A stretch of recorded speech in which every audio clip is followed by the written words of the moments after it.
అవి ఇంకా ఇంకా దుఃఖాల్లో బంధాల్లో పడేస్తూ ఉంటాయి.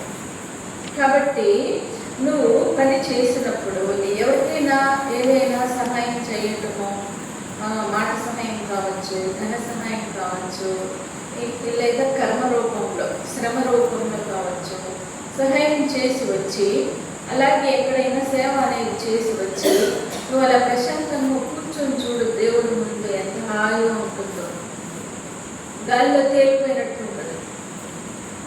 ఎందుకు అంటే నేను ఒక మంచి పని చేసి వచ్చాను. అతృప్తి అనేది నిన్ను హాయిగా ధ్యానంలో 10 నిమిషాలు కూర్చున్నా, నిష్ఠగా కూర్చుంటావు భగవంతుని మీద ధ్యాస పెట్టి. కాబట్టి ఆ పని మనకు ఇలా మన వ్యక్తిత్వం ఎదగడానికి ఉపయోగపడుతుంది. ఇది ధనం రూపంలో కనిపించకపోవచ్చు, అవసరాల రూపంలో కనిపించకపోవచ్చు, కానీ నీ వ్యక్తిత్వం ఎదుగుతుంది, ఉన్నత స్థితికి ఎదుగుతుంది, దైవత్వానికి దగ్గర చేరుస్తుంది. కాబట్టి ఇలా మీ పూర్వీకులందరూ చేశారు, నీవు కూడా అలాగే చేసి ధరించవలసింది. అలాగే కర్మలో అకర్మను చూసేవాడు, అకర్మలో కర్మను చూసేటటువంటి వాడు నిజమైనటువంటి వివేకి, బుద్ధిమంతుడు, అంటే తెలివైనటువంటి వాడు. అంటే అన్నీ చేస్తూ కూడా నేనేమి చేయటం లేదు అకర్మ అనుకోవడం. ఏది చేయకుండా నేను అన్నీ చేస్తున్నాను అనుకోవడం, అంటే అన్నీ చేస్తున్నాను అనుకోవడం అంటే ఇప్పుడు చంద్రుడు, నక్షత్రాలు ఆకాశంలో మనకి అలాగే ఉన్నట్లుగా కనిపిస్తుంది, కానీ నిరంతర గమనం చేస్తూనే ఉంటాయి చంద్రుడు, నక్షత్రాలు అన్నీ కూడా. అలాగే ఇప్పుడు మన శరీరం కూడా ఇప్పుడు కూర్చొని ఉన్నప్పుడు ఏ పని చేయనట్లే అనిపిస్తుంది, కానీ ప్రతి క్షణము కూడా పుట్టిననాటి నుండి పోయేంత వరకు మనలో జీవకణాలు మారిపోతూనే ఉంటాయి, నిరంతరం గమనం చేస్తూనే ఉంటాయి. అది ఎవరికి కనిపించు. అలా ఏం చేయకపోయినా నేను అన్నీ చేస్తున్నా, నాలో అన్నీ జరుగుతున్నాయి. కూర్చున్నట్లే అనిపించినప్పటికీ అన్నీ నడుస్తూనే ఉంటాయి ఆ శరీరంలో. అదే ప్రకారంగా యోగి అయినటువంటి వాడు కూర్చుని అన్నీ చేస్తాడు. తనని ఎవరైతే దైవ భావనతో, ఆత్మీయతతో కలుసుకుంటారో వాళ్ళకి కనెక్ట్ అవుతుంది తన సంకల్పం కూడా. అందుచేత అలా కూర్చుని వారు మానసికంగానే శక్తిని అందిస్తారు. యోగులందరూ కూడా లోకా సమస్త, ఇప్పుడు పూజలు చేసేటప్పుడు కూడా పూజలు చివరిలో ఏమంటారు, సర్వే భవంతు సుఖినః, లోకా సమస్త సుఖినో భవంతు. ఊరికి యాంత్రికంగా అలా అనేస్తూ ఉంటారు చాలామంది, కానీ నిజంగా చేసేవాళ్ళు కూడా హృదయపూర్వకంగా అలా కోరుకుంటూ సర్వే భవంతు సుఖినః అని చేసేవాళ్ళు ఉంటారు. యోగులు నిరంతరం చేసేది ఈ సృష్టిలో అందరూ సుఖంగా ఉండాలి, మన భావం కూడా వాళ్ళకి కనెక్ట్ అవ్వాలి, యోగులందరూ నన్ను ఆశీర్వదించాలి. కాబట్టి అలా ఆ ప్రకారంగా ఎవరైతే నిరంతరము లోకక్షేమం కోసమనే ఏది చేస్తూ ఉంటారో అప్పుడు తెలివైనవాడు, అతని జీవితం సార్థకం అన్నాడు. 19వ శ్లోకం చూడండి. యస్య సర్వే సమారంభాః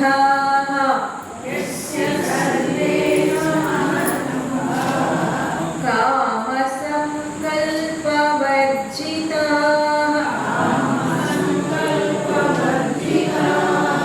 జ్ఞానాగ్నిదగ్ధ కర్మాణం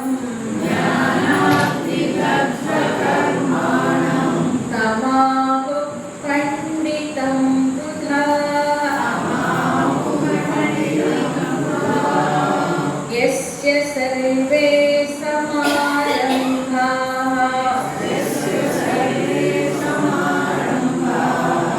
కామ సంకల్పవర్జితాః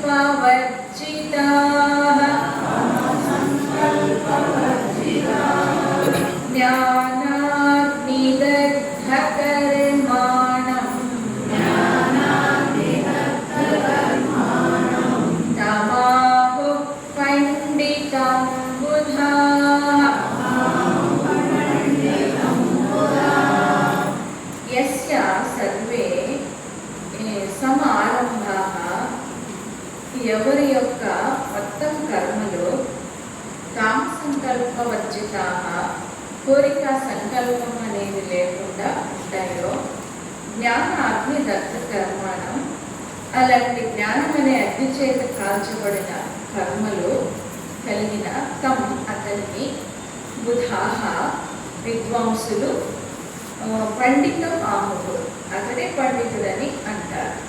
అంటే కర్మల్లో అకర్మను చూడటం ఎప్పుడు సాధ్యమవుతుందో ఈ 4 శ్లోకాల్లో వివరించారు. నిరంతరము కర్మలనేవి చేస్తూ ఉన్నప్పుడు కామ సంకల్పాలనేవి లేకుండా, కామము అంటే స్వర్గాది ఫలితాలు, స్వర్గలోకానికి వెళ్ళాలి లేదా భూలోకంలోనే నేను అపారమైన సంపద సంపాదించాలి, భవనాలు కట్టాలి, నేను భోగాలు అనుభవించాలి అని కొంతమంది చేస్తూ ఉంటాయి. కొంతమంది ఇక్కడ ఉండగా చనిపోయిన తర్వాత నేను స్వర్గానికి వెళ్ళాలి, అక్కడ ఎక్కువ కాలం జీవించాలి, ఎక్కువ భోగాలు అనుభవించాలనే భావనతో ఇక్కడ విశేషమైన పుణ్యకర్మలు అనేవి చేస్తారు. అలా చేసినటువంటి సంకల్పాన్ని బట్టి వారు స్వర్గలోకానికి వెళ్ళవచ్చు లేదా స్వర్గభోగాలు ఎక్కడైనా అనుభవించవచ్చు.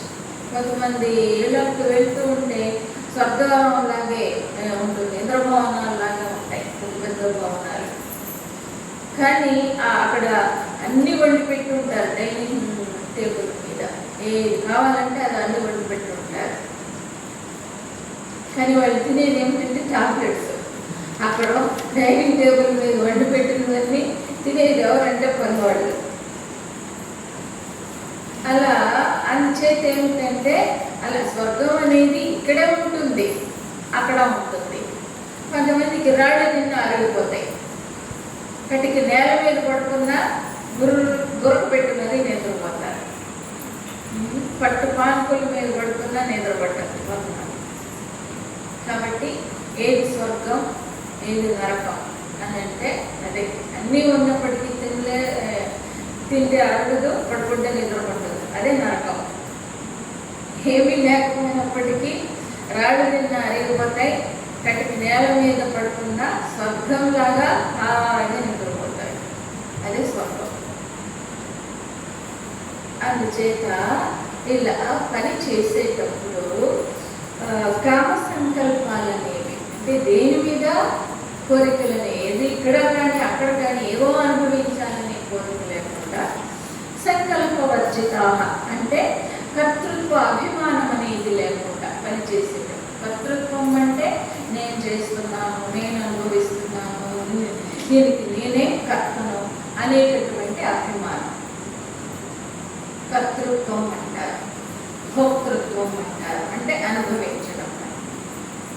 దీన్ని అనుభవించడానికి నేనే తగిన వాడిని అనేటటువంటి అభిప్రాయాలు లేకుండా పనిచేయటం. ఈ కర్తృత్వం భోక్తృత్వం అనేటటువంటి ఈ భావాలు లేకుండా సహజంగా కర్మలు చేయండి, ఏది ఆశించుకోండి. సహజంగా ఎలా చేస్తారంటే ఇప్పుడు సూర్యుడు చేసేటటువంటి కర్మ, వాయువు చేసే కర్మ సహజ కర్మలు. తేలిగ్గా అలా వీస్తూ ఉంటుంది గాలి, తేలిగ్గా అయినా ఉదయం అవుతూనే సూర్యుడు తన వెలుగుతో వేడితో వచ్చేస్తూ ఉంటాడు 6 గంటలు అవుతూనే. అక్కడ ఏ కష్టమో అనిపించదు ఆయన. నేను నిరంతరం వెలుగుతూనే ఉండాలా, నేను మండిపోతూనే ఉండాలా అన్న బాధ ఆయనలో వ్యక్తం కాదు. ఎందుకని అంటే అది సహజ కర్మ, ఏదో తనకు కావాలని ఆయన చేయటం లేదు, కేవలం సృష్టి కోసమే, ఈ జీవరాశుల కోసమే అక్కడ కర్మయోగాన్ని నిర్వహిస్తున్నాడు. మన నుండి ఏది ఆశించకుండా ఆయన బయటకు ఆయన వెళుతున్నాడు, వస్తున్నాడు. మీకేంటి ఆయనతో పని చూడాల్సిన అవసరం ఉందా? లేదు కదా. అంత చెప్పలత్వం మనకి. అందుకనే డిస్టర్బెన్స్ ఉండకూడదు అనేది.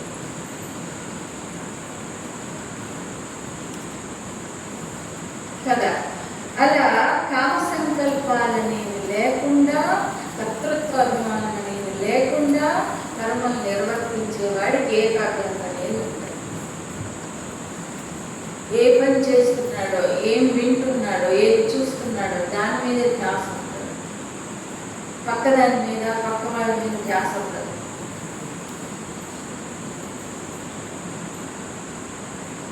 ఇలా అటువంటి వాడు చేసేటటువంటి కర్మలే జ్ఞానపూర్వకమైన కర్మలు. ఆ జ్ఞానాన్ని అగ్నితో పోలిస్తున్నాడు భగవానుడు. అగ్నిలో ఎలాంటి చెత్త చెదారం వేసిన, పుల్లలు వేసిన మొత్తం భస్మం చేసేస్తుంది. భస్మం అంటే బూడిద. ఇంకొక అర్థం కూడా, ఆ భస్మానికి ఇంకొక పేరు ఏమిటంటే పవిత్రం. ఎంత చండాలం వేసినప్పటికీ కూడా పవిత్రం అయిపోతుంది, పవిత్రమైన బూడిద. దాంట్లో ఇంకొక యోగ రహస్యం కూడా ఉంది. ఎన్ని రకాల చెత్త కట్టెలు వేసినప్పటికీ ఏకమైపోతుంది కదా, ఒకటే కనిపిస్తుంది అక్కడ. దాన్నే అద్వైతం అన్నారు, ఏకత్వం అన్నారు. ఆ విభూతి ధారణ చేయటంలో అర్థం అదే, ఉన్నది ఒకటే. మామూలుగా ఉన్నప్పుడు అది భస్మం అవ్వక ముందు అనేకం కనిపిస్తాయి, భస్మం అయిపోయాక ఒకటే కనిపిస్తుంది.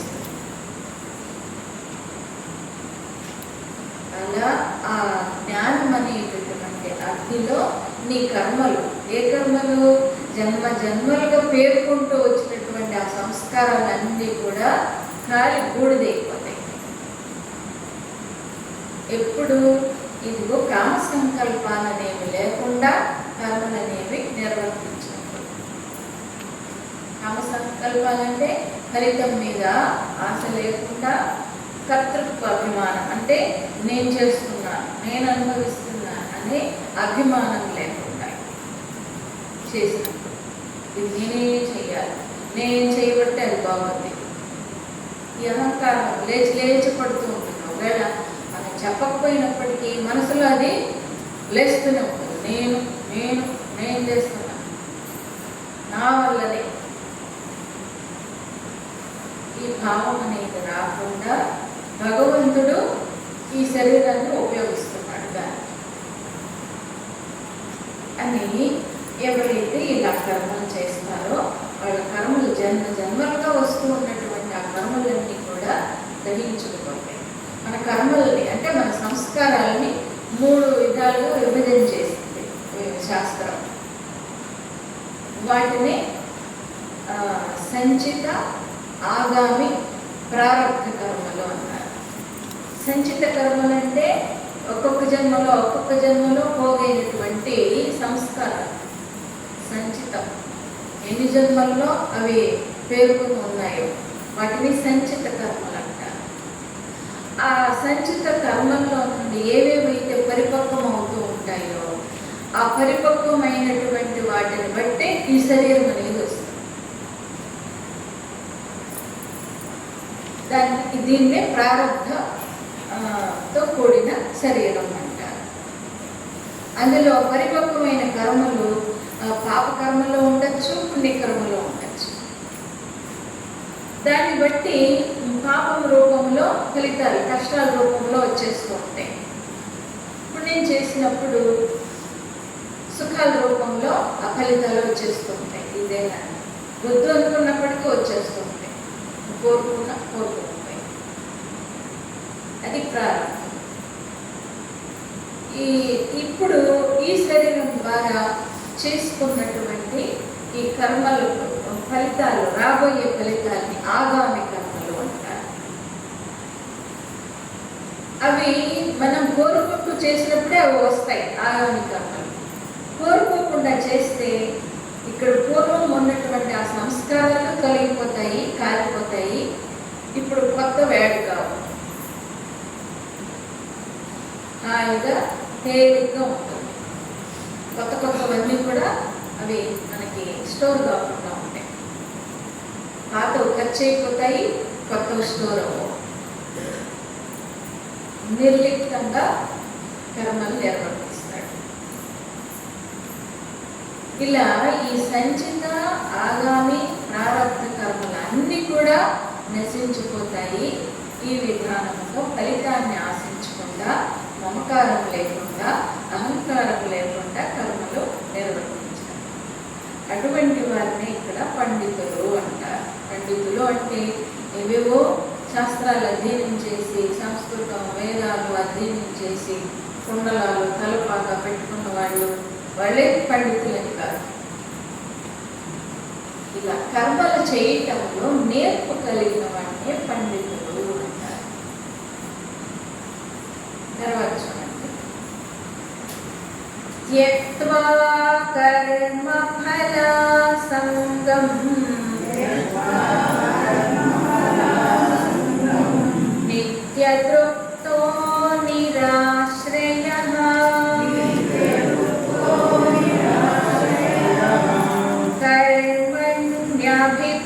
కర్మణ్యభిప్రవృత్తోపి నైవ కించిత్ కరోతి సః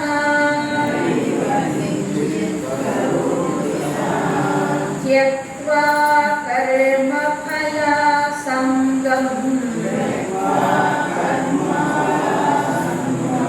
నిత్యతృప్తో నిరాశ్రయః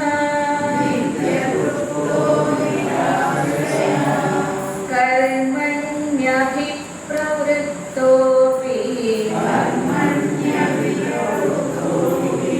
నైవ కించిత్ కరోతి సః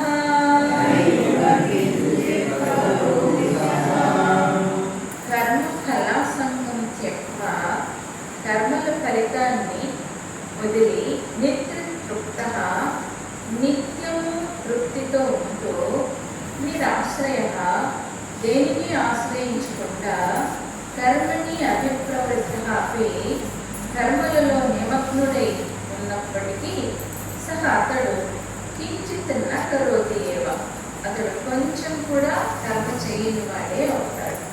ఇక్కడ కర్మయోగి లక్షణాలు చెప్పబడుతున్నాయి. ఈ కర్మయోగి లక్షణాలనే 2వ అధ్యాయంలో స్థిత ప్రజ్ఞ లక్షణాలు అంటారు, యోగి లక్షణాలు. అదే భక్తి యోగంలో అయితే 12వ అధ్యాయంలో భక్తుడి లక్షణాలు అని అంటారు. ఇక్కడ ఇదంతా కూడా కర్మ సిద్ధాంతం చెప్తూ ఉంది కాబట్టి ఒక నిజమైన కర్మయోగ లక్షణాలు ఎలా ఉంటాయి చెప్తూ ఉన్నాడు. ఎలా ఉంటాయి అంటే పని చేసేటప్పుడు ఆ పని ప్రతిరోజు తనే ఒక పని చేస్తూ ఉన్నాడు అనుకోండి, ఇంకెవరైనా వచ్చి ఇది నేను చేస్తాను నువ్వు తోడు చెయ్యి అని అన్నప్పుడు సామాన్యుడు ఏమంటాడు, నేను చేస్తా నీ పని నేనే చేస్తా ఉంటాను. కానీ యోగి వంటి వాడు అలాగా నాకు ఏదైనా ఒకటే చెయ్యని ఇంకో పని తీసుకుంటాడు. సంఘభావం ఉంటుంది.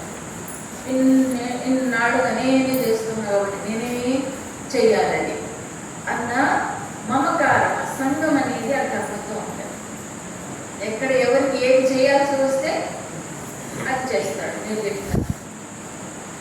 అలాగే నిత్య తృప్త నిరంతరం తృప్తితో ఉంటాడు. ఏది వచ్చినా ఏది రాకపోయినా, ఫలితం వచ్చినా రాకపోయినా, ఏదైతే తన ఆ సమయానికి తన వద్దకు వచ్చిందో దాంతోనే తృప్తిగా ఉంటాడు. నిరాశ్రయ ఎవరి మీద దేని మీద ఆశ్రయం పెట్టుకోడు. స్నేహితులు కావచ్చు, తన పుత్రులు కావచ్చు, పుత్రికలు కావచ్చు, బంధువులు కావచ్చు, మనుషులు ఎవరి మీద కూడా ఆశ్రయం పెట్టుకోడు. నిరాశ్రయ. అలాగే ధనం మీద కూడా ఆశ్రయం పెట్టుకోడు. నేను తర్వాత రోజుల్లో పని చేయలేను కదా, నాకు బ్యాంక్ బ్యాలెన్స్ ఉండాలి అని అక్కడ నిలవ ఉంచుకోవడం, ఇది కూడా చేయడు. నిరాశ్రయ. ఎక్కడ ఉంటుంది ఆయన ఆశ్రయం అంటే కేవలం భగవంతుడి మీదే ఆయన ఆశ్రయం. కర్మని అభిప్రవృత్త అపి ఇలాంటి వారే కర్మయోగి అని చెప్పబడతారు. ఎన్ని పనులు చేసినప్పటికీ కూడా ఆయన చేయని వాడే అవుతాడు. అంటే చేసినట్లే ఉండదు ఆయనకి. ఇటువంటి వారు ఎవరికి ఎన్ని చోట్ల ఏ పనులు నిర్వర్తించినప్పటికీ కూడా చేసినట్లే ఉండదు, అలసటే ఉండదు. ఇవి కర్మయోగి లక్షణాలు చెప్తున్నారు. సేవకు వెళుతూ ఉన్న వాళ్ళందరికీ ఈ భావం ఉంటుందా లేదా చూసుకోవాలి. ఈ భావన అనేది రావాలి, అప్పుడు కర్మయోగి అంటారు. భగవద్గీతలో భగవానుడి అభిప్రాయం. తర్వాత చూడండి. నిరాశీర్యత చిత్తాత్మా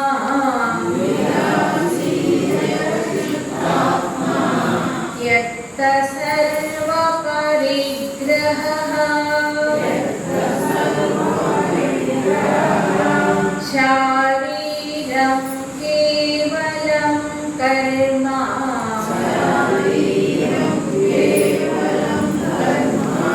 కుర్వన్నాప్నోతి కిల్బిషం నిరాశీర్యత చిత్తాత్మా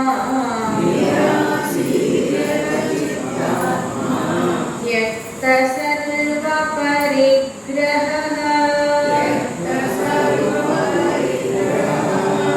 శారీరం కేవలం కర్మ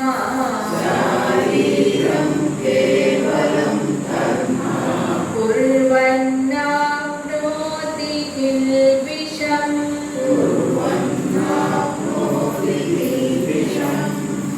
నిరాశీ యత చిత్తాత్మ దేని మీద ఆశ లేకుండా మనస్సుని శరీరాన్ని నిగ్రహించి త్యక్త సర్వ పరిగ్రహ సర్వత్ర పరిగ్రహ భావాన్ని వదిలి కేవలం కర్మ కుర్వన్ కిల్బిషం నా ఆప్నోతి ఈ శరీరాన్ని కేవలం పనిలో వినియోగించేవాడు ఏది చేసినా అతని పాపాన్ని అంటారు. ఎవరు? ఇతడు కూడా కర్మయోగి లక్షణాలు ఇవన్నీ కూడా. నిరాశీ దేన్ని కూడా ఎలాగైతే తన పోషణ కోసమని ఎవరి మీద కూడా ఆధారపడడో అదే ప్రకారంగా నా మాట వినాలి, నన్ను ఆదరించాలి, నాకు నమస్కారాలు చేయాలి, ఇవి కూడా అభిమానాలే కాబట్టి ఇవి కూడా ఆశించడు. నిరాశీ దేని మీద ఆయనకి ఆశ ఉండదు. యత చిత్తాత్మ పూర్తిగా చిత్తాన్ని అలాగే శరీరాన్ని వశంలో ఉంచుకున్నవాడు. శరీరాన్ని, మనస్సుని, ఇంద్రియాలని తన వశంలో ఉంచుకున్నవాడు. అదే నిజమైన దండం వహించడం. ఇప్పుడు దండి స్వాములు అంటుంటారు కదా, దండం పట్టుకుంటారు. ఆ దండం పట్టుకోవడంలో అర్థం ఏమిటి? తన శరీరము, తన మనస్సు, తన ఇంద్రియాలు తన వశంలో ఉన్నాయి. ఇలా నేను చెప్పినట్టు అవి వింటాయి. నా చేతిలో ఉన్న కర్రని నేను ఎలా తిప్పితే అలాగే నడుస్తుంది. అలాగా తన వశంలో ఉంటుంది ఈ శరీరము, ఇంద్రియాలు, మనస్సు. ఆయన చెప్పినట్లు వింటాయి.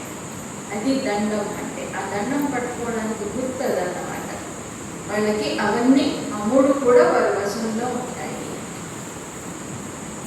అలా ఎవరైతే సర్వ పరిగ్రహ త్యక్త పరిగ్రహ భావాన్ని త్యజించినటువంటి వాడే.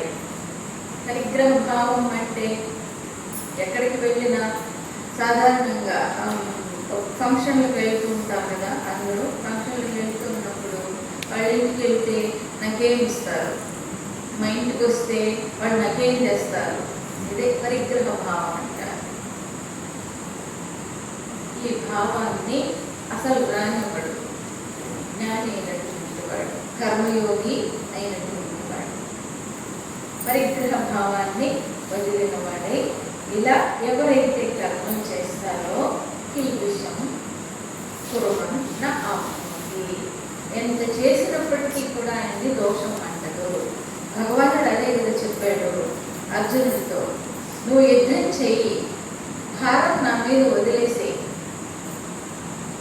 ఆ పాప భారాన్నంతటిని నేను వహిస్తా, పాపాలు భైరవుడిని నేను ఉన్నాను కదా, నా మీద వదిలే నీకెందుకు యుద్ధం చెయ్యి, కానీ నేను చేస్తున్నాననే భావన పెట్టుకో, అది నా మీద వదిలే. అప్పుడు అప్పుడు నీవు యుద్ధమే చేసినా అది యజ్ఞం అవుతుంది. నేను పాపం అంటదు.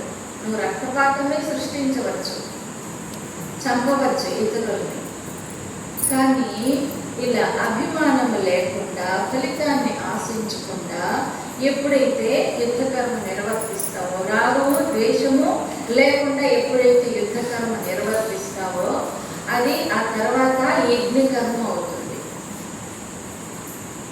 నిన్ను పాపం అంటారు. ఇది తెలుసుకొని నీవు కర్మల్ని నిర్వర్తించు. నువ్వు ఎక్కడెక్కడ ఎన్ని యుద్ధాలు చేసినప్పుడు నిన్ను పాపం అంటారు. యుద్ధం చేసేటప్పుడు ఆ రాగద్వేషం అనేది ఉండదు. అలాగే ఇక్కడ మన ముందు ఉన్నటువంటి యుద్ధరంగం ఏది అంటే సంసారమే యుద్ధరంగం. ఈ యుద్ధరంగంలో నువ్వు పని చేసేటప్పుడు రాగం ద్వేషం లేకుండా వాళ్ళకైతే చేస్తా, వీళ్ళకైతే చెయ్యదు, ఈ పని అయితే చేస్తా, ఆ పని అయితే చెయ్యదు, ఇలాంటి అభిప్రాయాలు లేకుండా నాతోనే అయిపోతుంది ఇదంతా అనే అహంకారం లేకుండా నువ్వు చెయ్యి. ఎంత చేసినా అప్పుడు నిన్ను దుఃఖాలు అంటవు, బంధము ఉండదు, దాంతోనే నీవు కలిస్తావు. తర్వాత ఎదృచ్ఛాలాభ సంతుష్టః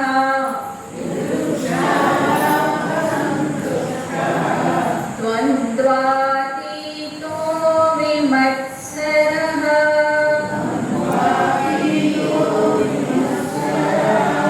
సమసిద్ధావసిద్ధౌ చ త్రిత్వాపి న నిబధ్యతే. యదృచ్ఛాలాభ సంతుష్టః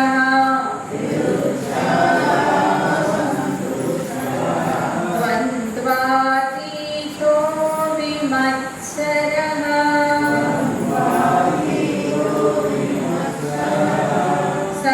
సమసిద్ధావసిద్ధౌ చ త్రిత్వాపి న నిబధ్యతే.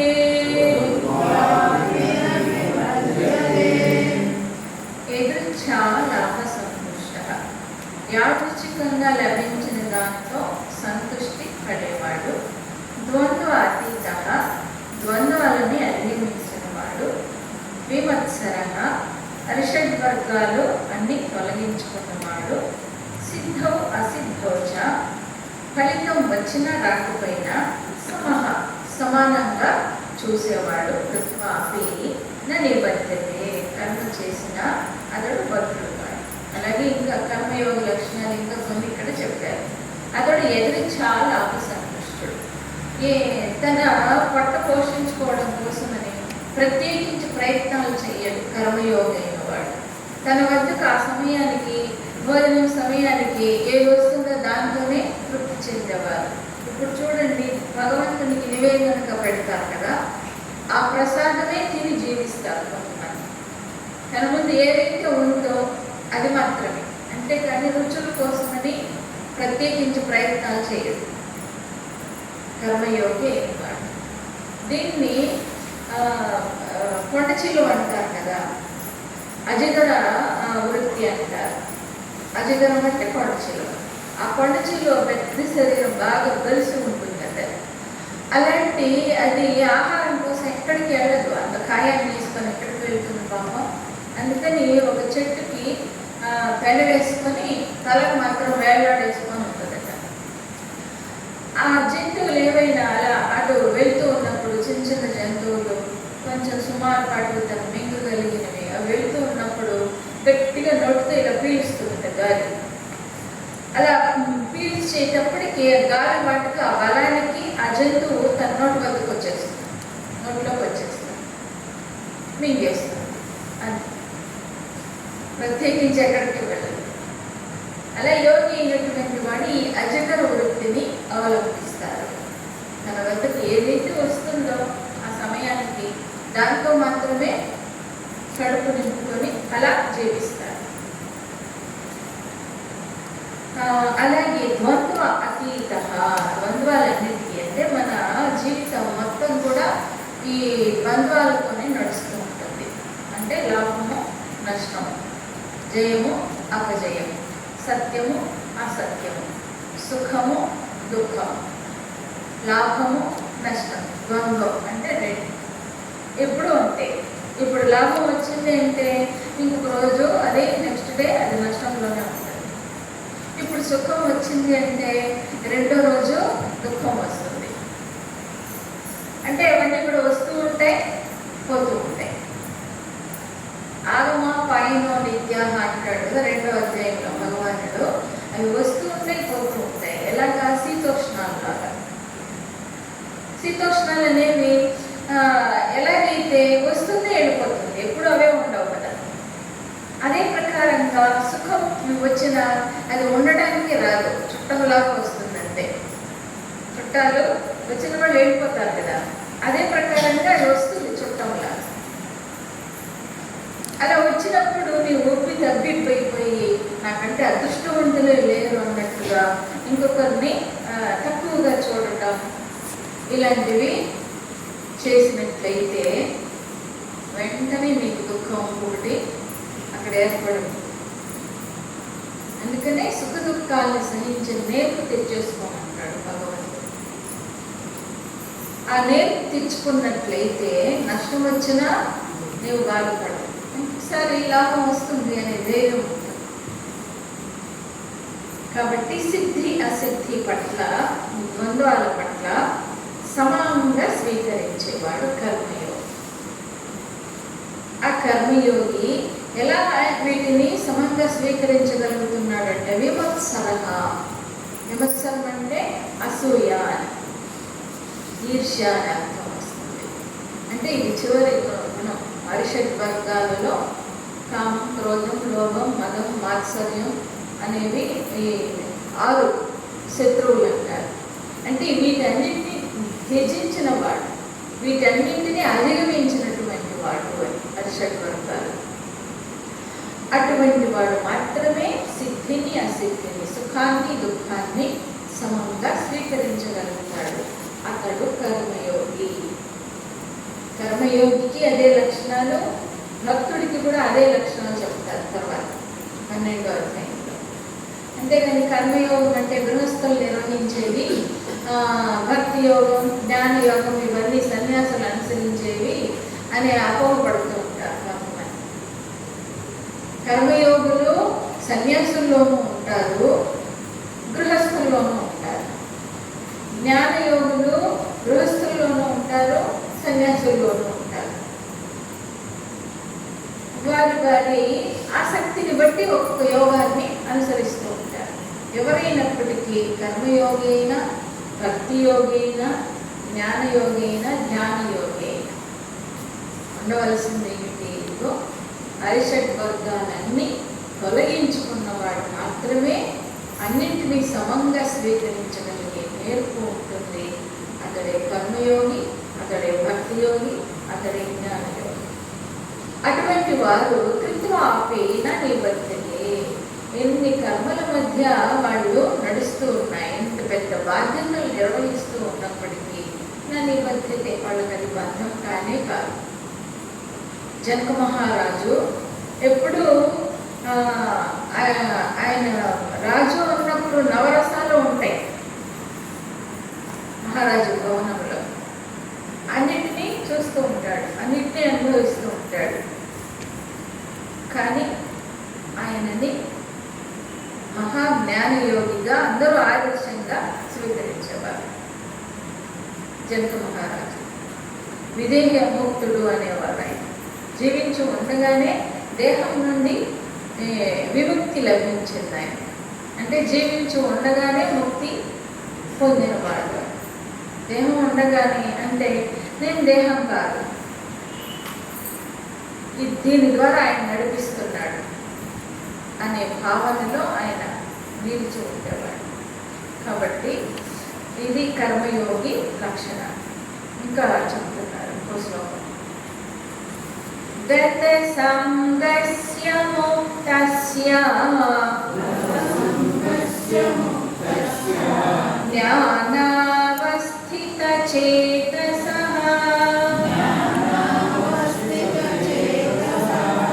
యజ్ఞాయాచరతః కర్మ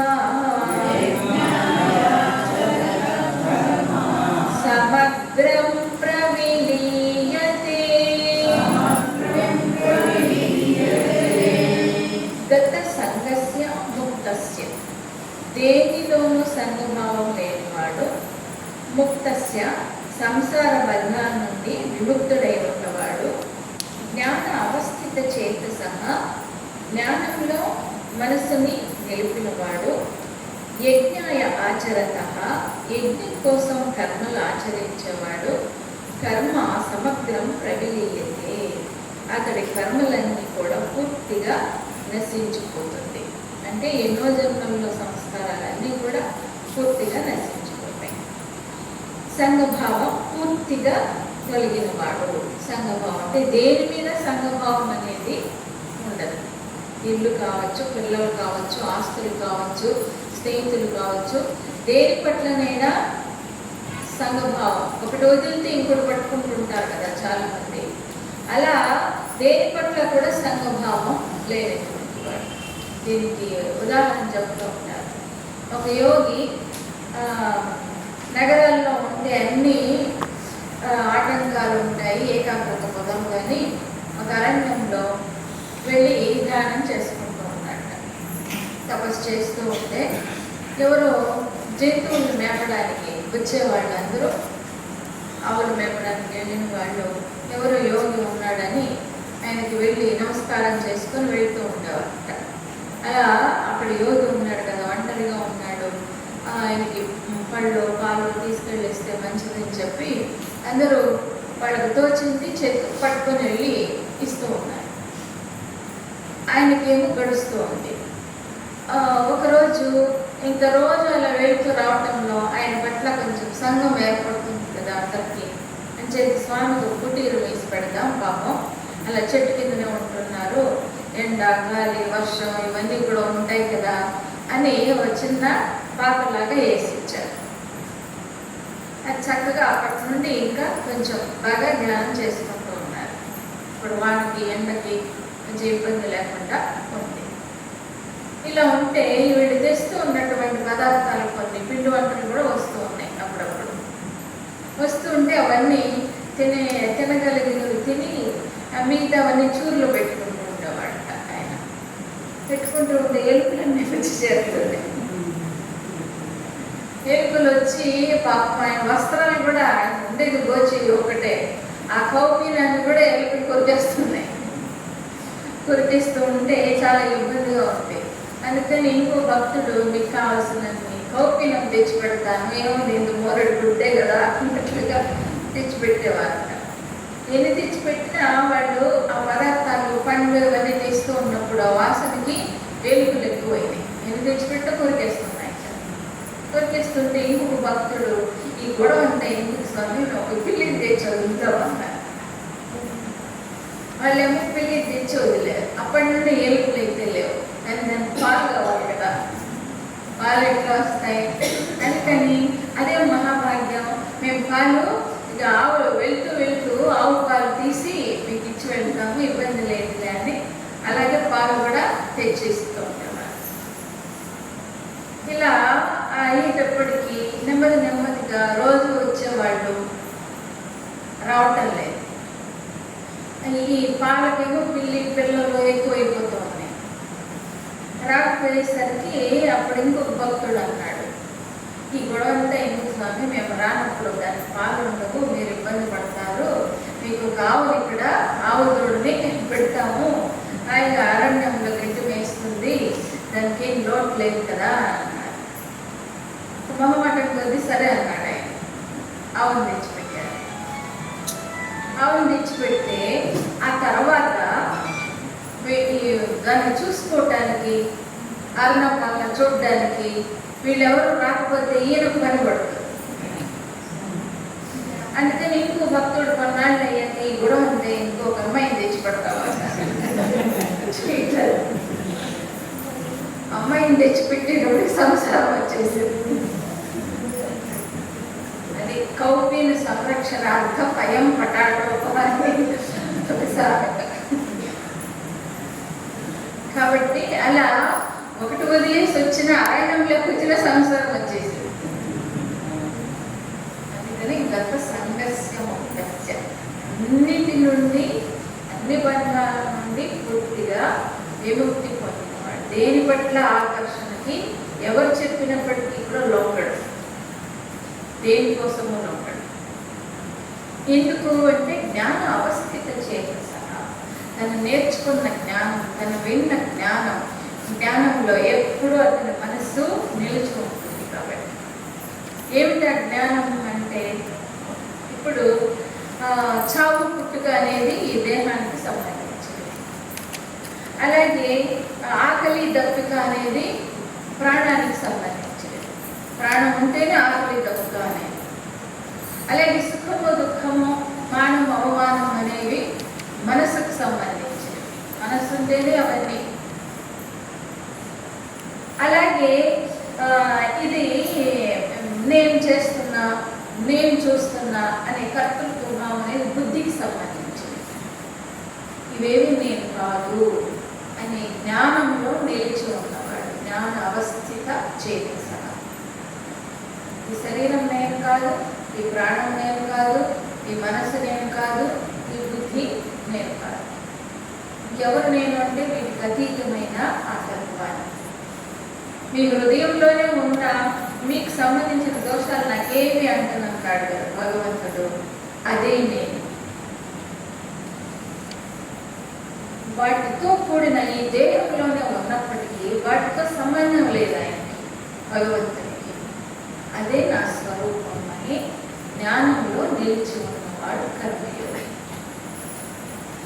కాబట్టి ఎటువంటి వాళ్ళు మనకి కర్మలు చేస్తూ ఉన్నట్టు అనిపించినప్పటికీ ఆయన దృష్టిలో ఏది చేయనట్లే, అలా లీలగా ఆయన ద్వారా నడుస్తూ ఉంటాయి. ఇతడు కర్మయోగి. ఇవి కర్మయోగి లక్షణాలు.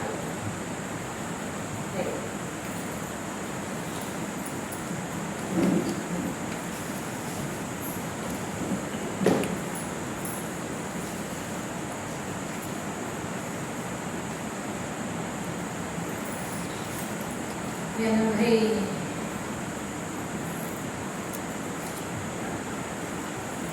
85 పేజీ అన్నమాట.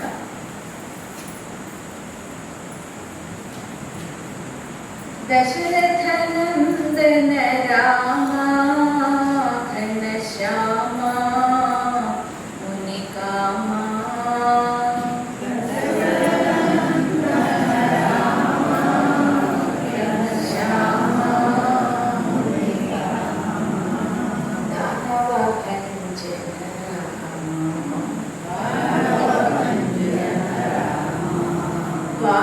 వారిజలోచన వైకుంఠరామ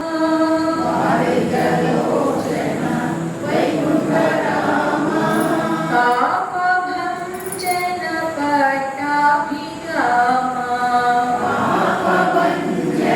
పట్టాభిరామ ఖండన పండిత రామ వరకామ ఘనశ్యామ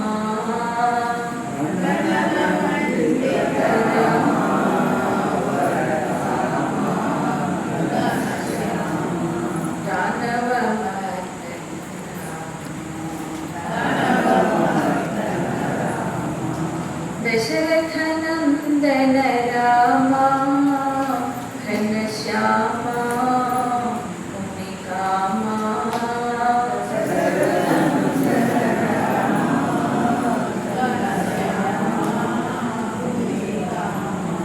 దానవ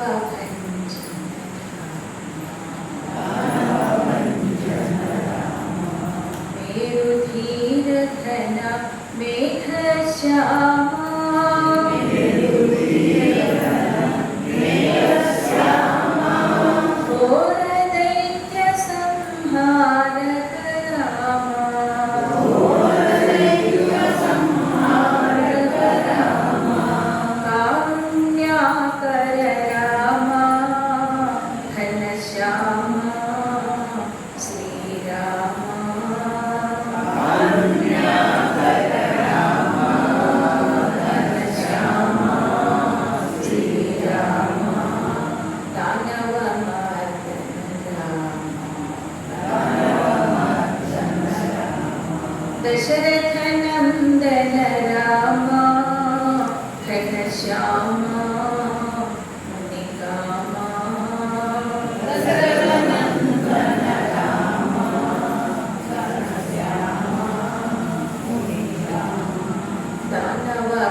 కౌసల్య రామ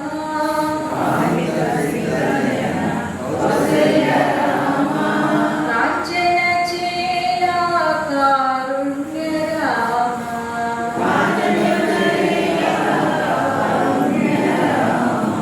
భూమిజ సుత దయ సీమా శ్యామ రఘురామ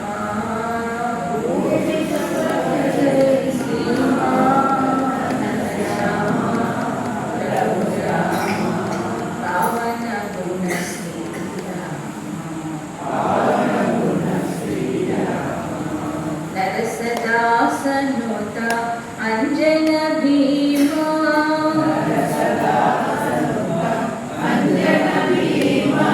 కరుణికులేశ్వర దేవాలయామ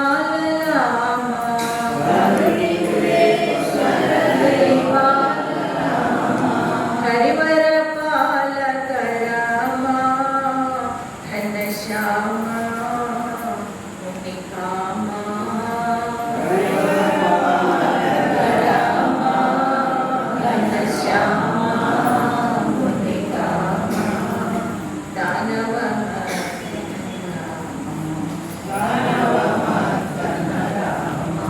దశరథ నందన రామ ఘనశ్యామ మునికామ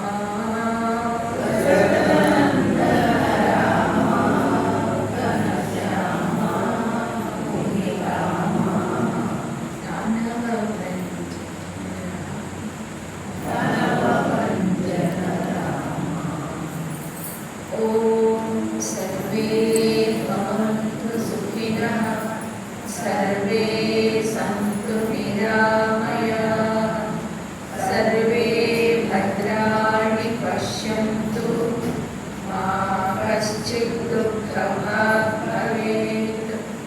ఓం శాంతి శాంతి శాంతి.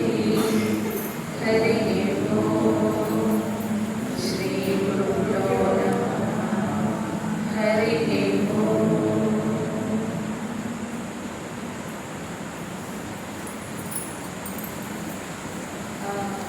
మామూలుగా సీతారామ కళ్యాణానికి మంగళస్థానానికి పసుపు దంచుతాం. రేపు సాయంకాలం క్లాస్ ఉండకపోవచ్చు. 6 గంటలకి 5:30, 6 గంటలకి పసుపు దంచుకుంటే 5 నెంబరు పసుపు దంచుతారు. అందరూ ఉండొచ్చు అక్కడే రామాలయం